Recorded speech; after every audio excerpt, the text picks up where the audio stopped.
In our last lecture, we have talked about partial pivoting. The pivoting, we know that would be necessary if the pivot element, the absolute value of the pivot element as such, is less than the absolute values of the elements below the pivot. Therefore, pivoting sometimes is not necessary. On the other hand, sometimes you will see that the pivot element looks bigger, but actually they are hiding something. So the necessity of pivoting is hidden in some cases, and in those cases, this idea of scaling that we will see now will be very useful. So let us see what it is. Recall the problem that we have discussed in our previous lecture.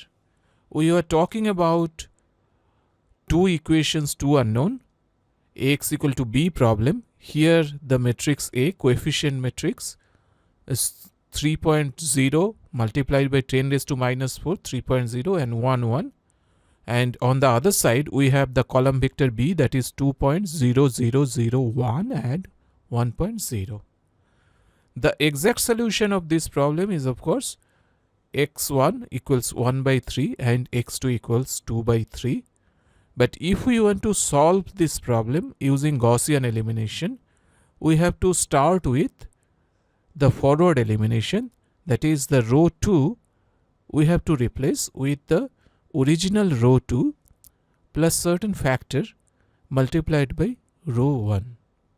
And that factor that we know is given by 1.0, which is the coefficient of x1 in equation 2, divided by the pivot element. The pivot element is 3 into 10 raised to minus 4. When we carry out this operation of forward elimination, we come to a matrix like this, where the top row remains just the same, and in bottom row, the first element becomes 0, second element becomes minus 9999. On the other side, in B matrix, the second element becomes minus 6666. There is no change in the top element. So x2 is now can be calculated at 6666 divided by 9999, and x1 will be 2.0001 minus 3x2 divided by 3 multiplied by 10 raised to minus 4. Now we have seen this example that if we now take x2 as 0.667, which means truncation only after 3 digits, we get an x1 of minus 3.33. Recall the exact value of x1 should be 1 by 3. So it's a very wrong value. We take up to 4 decimal places of x2, and then I have x1 equals 0. This is not very good yet. Then I take 5 decimal points and I get x1 of 0.3. This is better, but yet it is not so good.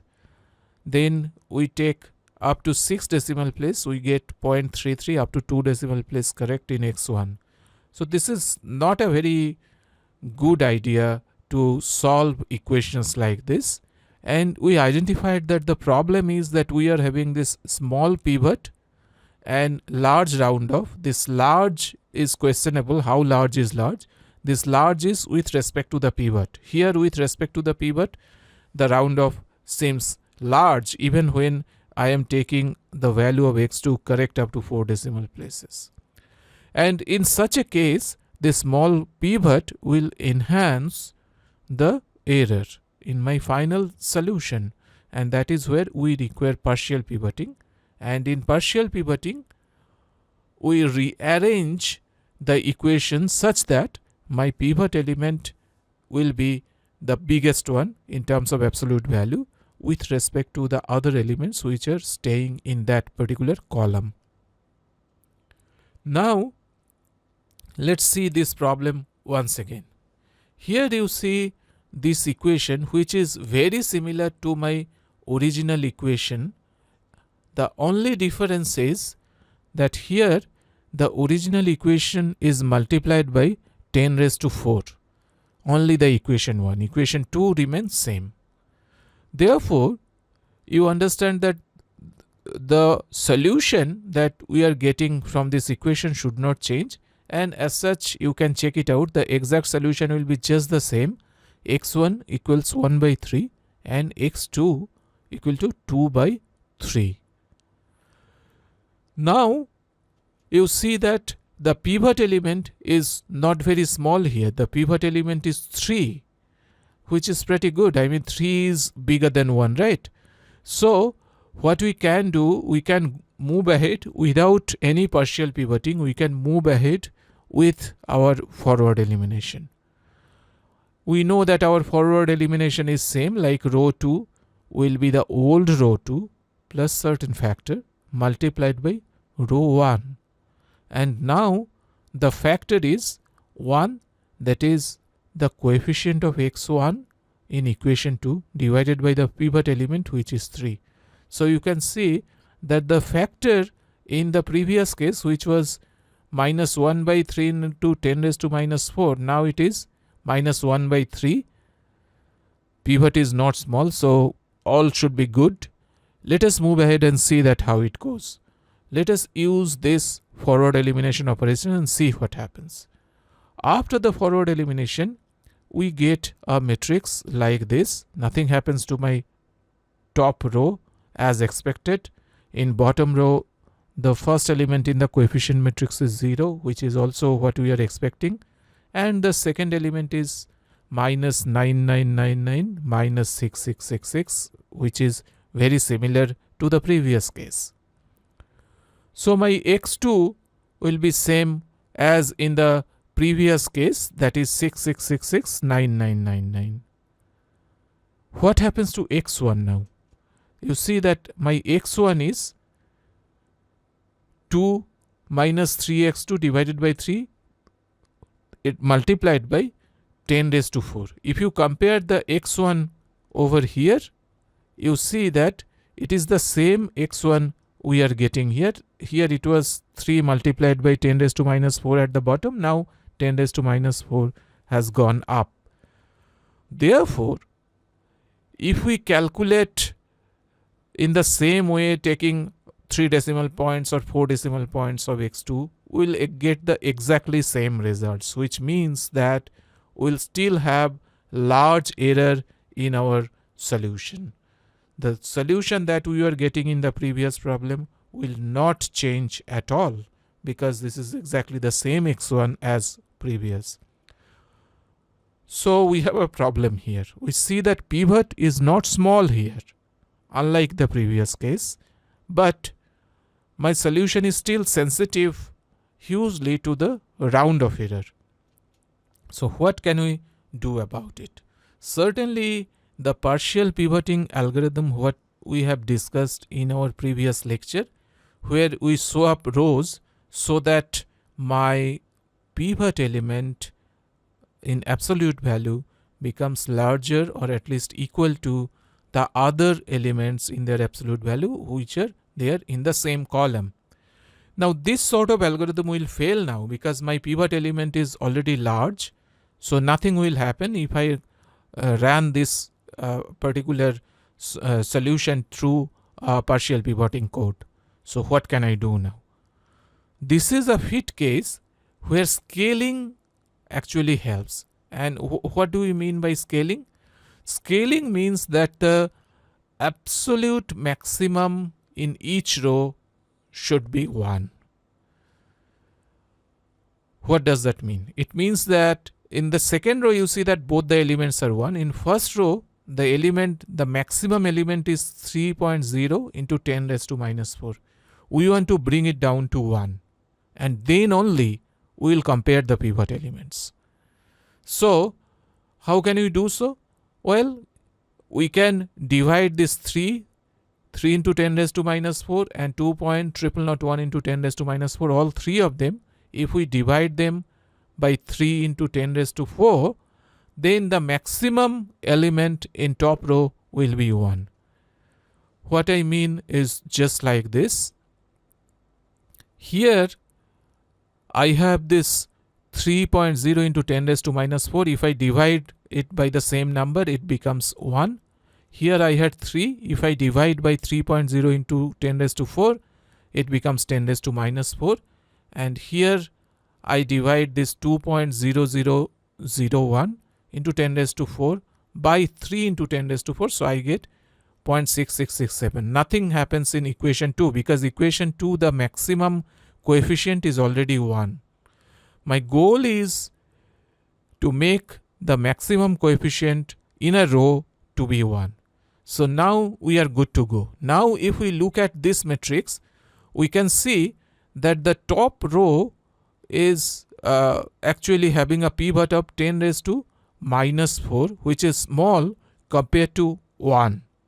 Which means if we try to solve this system, it is asking to be pivoted partially, which means that we have to swap these rows if we want to solve this system.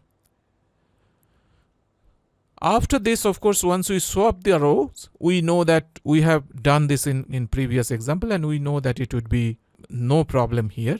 So we can have the right answer. So how do you swap the row? First, of course, before swapping the row, we divide each row by the maximum element, absolute value of that. And after we divide, I get maximum of 1 in each row, and then looking at the pivot element, I can swap them. Now this is a procedure we have to do after every operation. As soon as we get into a new pivot, we have to go through this procedure. So this is not an easy procedure to do. This will take time and effort. So this is a resource intensive procedure. But what you see here, dividing all elements in a row may not be necessary. The scaling only tells us that is there a swapping needed or not. Without scaling, if we swap these rows here, we know that we will get a very good solution. This is something we have discussed in our previous lecture. But now the necessity of scaling is hiding. That is why we are swapping. So it is not necessary to divide all elements by the maximum elements. The only thing, when we are comparing the pivot elements with other elements in the column, we should check with pivot elements by the corresponding maximum row element, and that should be good enough. You recall that we have discussed previously that we are doing partial pivoting, and in partial pivoting we take AII and we arrange in a way that AII should be greater than or equal to AKI for K greater than I. That means that AII should be greater than the pivot element is my AII. It should be greater than all the elements which are below pivot. And we have to arrange the pivot elements in this way. This is the procedure we called partial pivoting. But now we know that this is not enough. Sometimes it is hidden. So what we will do now, we will apply scaling here. And how we will do so? What we will do is that we try to make sure that in a given row, Aij max, let's say this is maximum of Aij for all the j's. So this is the maximum element in a row. And then what I do when I am comparing pivot, instead of comparing this AII greater than equal to AKI, what I am doing is that I am taking AII and I am taking the maximum element from that particular ith row. I am dividing the AII by that. Similarly, when I am comparing with AKI, I am taking the maximum element from that row and I am dividing AKI by that. When I compare this is once again, this is partial pivoting, but this is also scale now. So now the necessity of pivoting is not hidden. If this is Aij is very large, even when AII is, it looks large, it will become smaller, as we have seen right now in that example. So now what you can do is that you can write a pseudocode for the naive Gaussian elimination that you have with partial pivoting and scaling. And then you once again go to the naive Gaussian elimination program. You apply partial pivoting and scaling.